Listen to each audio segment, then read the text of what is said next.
En el vídeo de hoy respondemos a la pregunta: ¿se podría producir una nueva fragmentación política y social que diera lugar a una nueva guerra civil? La respuesta la tenemos en este libro, Historia mínima de la Guerra Civil Española, escrito por Enrique Moradiellos en 2016. Vamos a ir leyendo un poco. Desde luego, la visión de la guerra civil que en ese nuevo contexto fue imponiéndose seguía siendo una concepción mítica y dualista en formato. Seguían presentes las dos Españas. Pero ahora se concebía la guerra civil como una inmensa locura trágica y una matanza fratricida, que era un fracaso vergonzoso de todos los españoles, sin claros tintes heroicos que loar y con muchos componentes trágicos que lamentar. Era una visión que implicaba el reconocimiento de algún grado de responsabilidad colectiva en el comportamiento brutal de los españoles y que incorporaba una lección moral nítida. Todos fuimos culpables, con su corolario: nunca más la guerra civil. En consecuencia, lo mejor era olvidar y perdonar las culpas colectivas de aquella carnicería y encarar el futuro en paz y sin volver la vista atrás. Como sabemos y como Enrique Moradiellos nos transmite en el libro, la España de aquel momento, cuando se produjo la guerra civil, sí que era una España fragmentada, tanto a nivel político como social. Sí que existía una España de izquierda y otra de derecha, una España comunista y otra nacionalista, incluso una España de la ciudad y otra de los pueblos, o una España de los pobres y otra de los señoritos. Vamos a seguir leyendo y me entenderéis. Decía Largo Caballero, antes de la guerra civil, estas palabras: las elecciones no son más que una etapa en la conquista del poder y su resultado se acepta a beneficio de inventario. Si triunfan las izquierdas, con nuestros aliados podemos laborar dentro de la legalidad, pero si ganan las derechas tendremos que ir a la guerra civil declarada. Yo deseo una república sin lucha de clases, pero para ello es necesario que desaparezca una de ellas. Como veis, las palabras de Largo Caballero ya eran beligerantes y de hecho las elecciones se produjeron un poco después, en febrero del 36, y dio lugar a una situación política muy inestable. Tan es así que ya en marzo se empezó a planificar el levantamiento que finalmente se produjo en junio por parte del ejército. La situación estaba tan fragmentada tanto a nivel político como social que acabó derivando en la guerra civil, o al menos eso fue como lo vemos desde hoy día. Bueno, vamos a seguir leyendo. En esta crítica coyuntura, el 12 de julio de 1936 fue asesinado por pistoleros falangistas el teniente José Castillo, de simpatías socialistas, que estaba al mando del destacamento de la Guardia de Asalto en el centro de Madrid. Como represalia por el crimen, al día siguiente, miembros de su unidad y policías de simpatías socialistas detuvieron y asesinaron a Calvo Sotelo, después de haber intentado localizar a Gil Robles con igual propósito. El brutal crimen tuvo un impacto enorme y llevó al periodista Julián Zugazagoitia, el director del Socialista y seguidor de Prieto, a consignar: este atentado es la guerra. En efecto, aprovechando la conmoción causada por un asesinato que evidenciaba como mínimo la falta de disciplina en el cuerpo de la Guardia de Asalto, todas las reservas de los militares conjurados fueron eliminadas y el 17 de julio comenzó la sublevación planeada desde marzo y ya definitivamente configurada en sus pormenores a la altura de junio de 1936. Y así fue como comienza la guerra civil: inestabilidad política, fragmentación social, ambas cosas se conjugan y estalla el conflicto. ¿Podría pasar eso a día de hoy?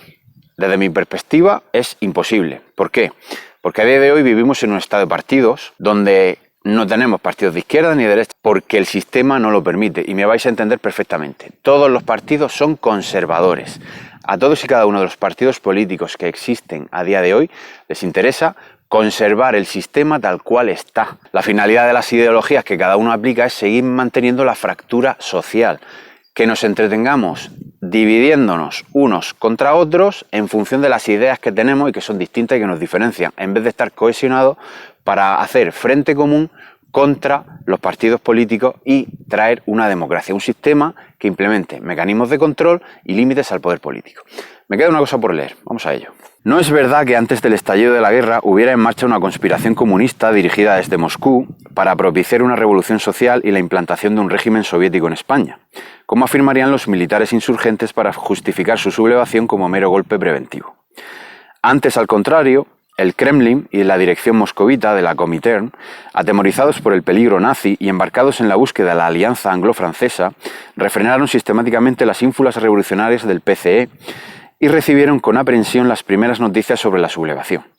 Tampoco es cierto que existiera un acuerdo previo de las autoridades de Italia y de Alemania con los conjurados, con el fin de apoyar la realización de su golpe militar, como sostendría la propaganda republicana a modo de consoladora explicación del alcance del fenómeno insurreccional. En definitiva, como vimos, la Guerra Civil Española fue algo que se cocinó desde dentro, estalló y resolvimos nosotros, aunque hubo injerencias extranjeras en mayor o menor medida, pero no fue algo que se produjera por esa misma injerencia extranjera, sino que fue algo producto de la amalgama sociopolítica que teníamos en el país en aquel momento.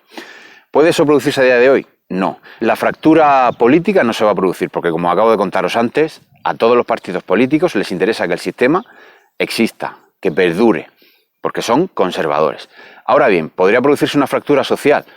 Claro que podría y debería, pero no tendría por qué ser beligerante o cogiendo las armas. De hecho, es lo que queremos hacer desde la Junta Democrática, que haya esa fractura social de tal forma que la clase política deba responder a las exigencias del pueblo.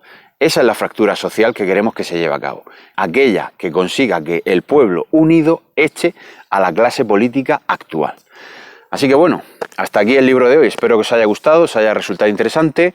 Si lo habéis visto útil, hacédselo llegar a aquellas personas que consideráis que le pueda servir de ayuda.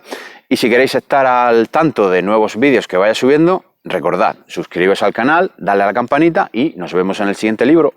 Adiós.